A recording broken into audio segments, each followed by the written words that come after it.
Silently Within Your Shadow, 14-minute film from the UK. He's very creepy. That little puppet there. Just the eyes. It's like he doesn't even do anything. He's in the corner. I really like the switch they do at the end, where he's basically putting the words in her mouth, where he makes her finish the sentence. I thought that was really a nice twist turn on it. Just wonder what the cops think when they show up to that crime scene, eh? What's going on? It was kind of one of those films where the other two films before that were very short. They got in, they got out. This one kind of had a nice little pace to it where it kind of like set up the punchline in a very interesting pace. Like there was very kind of like, I don't want to say slow, but it's more of like in a traditional horror sense where the anticipation is like, what is going on here? What's going to happen? And there's a lot of good, interesting metaphors in this movie too about, you know, love triangles and like people being obsessed with something else besides their partner, et cetera, et cetera. Very effective product placement. I'm going to go get a Dr. Pepper at the break.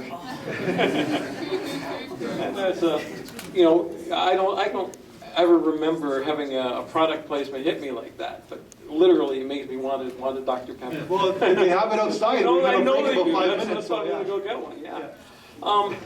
It's funny how we always think, yeah, these dolls are creepy, and haven't we seen this particular doll, like that's a commercially readily available one, so he's been in lots of movies. Okay. So it's like, yeah, he's always evil when we see him, you know. Yeah. Yeah, he's the guy. As the guy said in the second row, the doll is typecast as the creepy friend in the movie. The gentleman in the fourth row. I think the overall plot was kind of familiar with the doll and the horror in the end, but one thing that I couldn't quite connect is the story about the subway when they held that woman, and there was a mortician, so I couldn't quite understand. And it seemed it was more than a peripheral kind of aspect of the movie. He was kind of paying attention to when he was telling the story, so I don't quite connect it.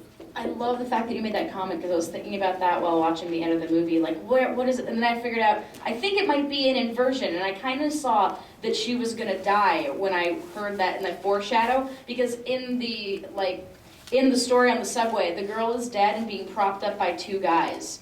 And in this version, she's doomed to die because of the fate of these two male figures in her life. So that's kind of how I took it. Her boyfriend is like the guy on the subway who noticed that the girl is dead. So the puppet was always, he had contentions, like he was jealous. It's really fascinating how he was so annoyed by this.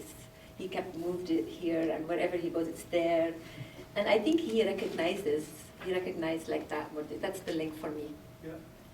And not specifically isolated to this one, but for all of them. The score was really good for quite a few, and the sound design, which is generally half a horror movie, but they all seem to have got it right, which is impressive technical filming. I may or may not articulate this right, but I think the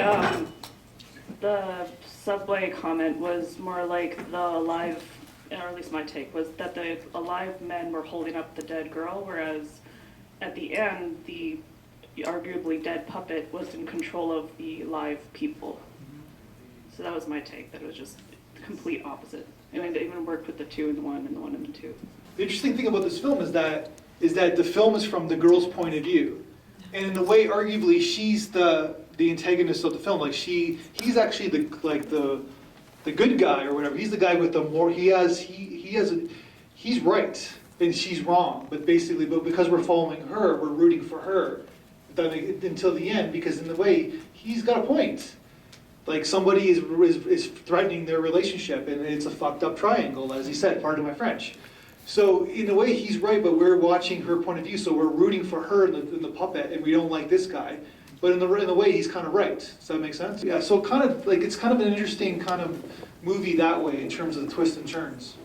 Yeah, she was twisted because in the end, when she's like, how many more times it's going to happen? And you learn, oh, it's happened 7 more times before.